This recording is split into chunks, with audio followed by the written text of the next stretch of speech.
Witam. Tak wygląda bramka palnika po 2,1/3 sezonu. O, tutaj zniszczone te krawędzie i w zasadzie mogłoby tak jeszcze potrwać. Nie trzeba by tego było wymieniać, natomiast no niestety właśnie te uszkodzenia powodują, że tutaj ta przesłona metalowa się bardziej nagrzewa i wypala, uszkadza. Dlatego nadszedł czas na wymianę całej tej płyty czołowej. Zobaczcie, tutaj zakupiłem płytę szamotową, z której będę docinał właśnie tą płytę czołową. Nie chcę stosować oryginalnego producenckiego wyrobu, ponieważ no on ma tam wadę, ponieważ jest zbrojony włóknami metalowymi i to powoduje, że się bardziej niszczy.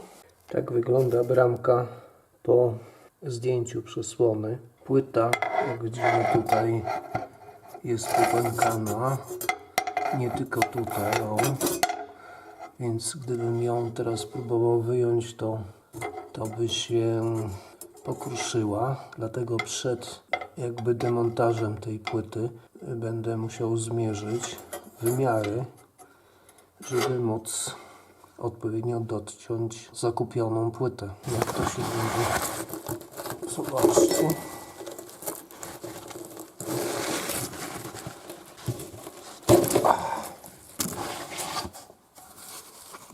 Tak wygląda już palnik po zdemontowaniu płyty czołowej. Na co chciałem Wam zwrócić uwagę tutaj, zobaczcie, przytkane trochę kanały powietrzne, szczególnie ten na dole, więc co jakiś czas okazuje się, że trzeba je tutaj po prostu wyczyścić.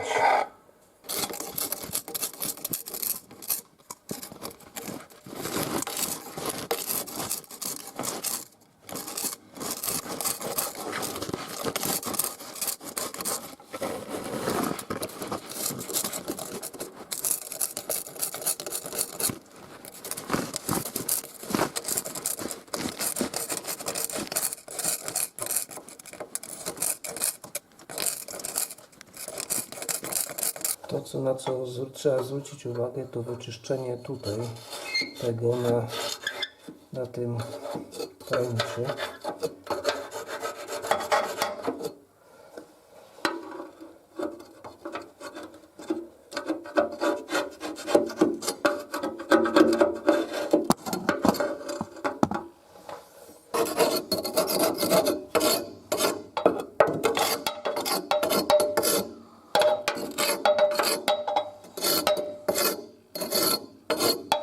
To, co chciałem Wam jeszcze pokazać, to jest tutaj takie wycięcie na te pręty właśnie w tym palniku i zobaczcie, gdzie płyta pękła.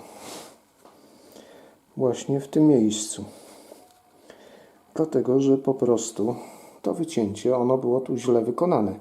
Nie było tu luzu pomiędzy tym właśnie prętem.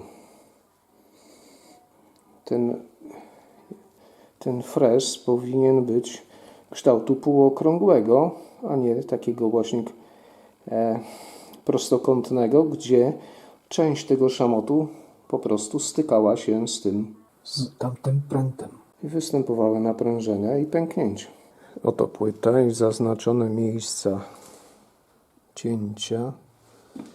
Jak widzicie, tutaj został niewykorzystany kawałek. Jak ja mierzyłem, to wydawało mi się, że ta płyta czołowa w kotle ma wysokość 17,5 cm. Dlatego kupiłem taki wymiar tutaj 40×30. Natomiast w praktyce okazało się, jak już wyjąłem tą płytę, to ona ma wysokość 16,3.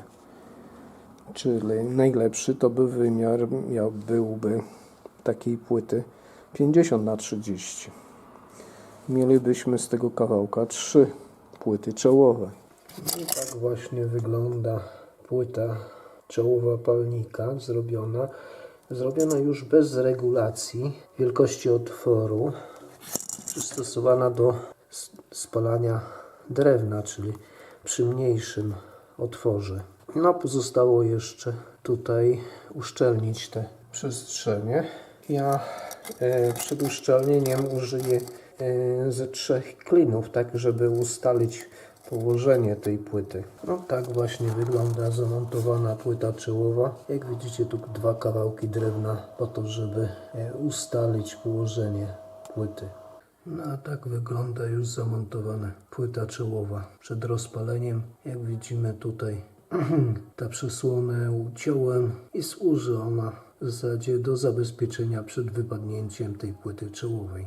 Jestem Sylwestro, zapraszam do polubienia filmu, podzielenia się komentarzami pod filmem, zapraszam do subskrybowania mojego YouTube'owego kanału i oglądania innych moich filmów.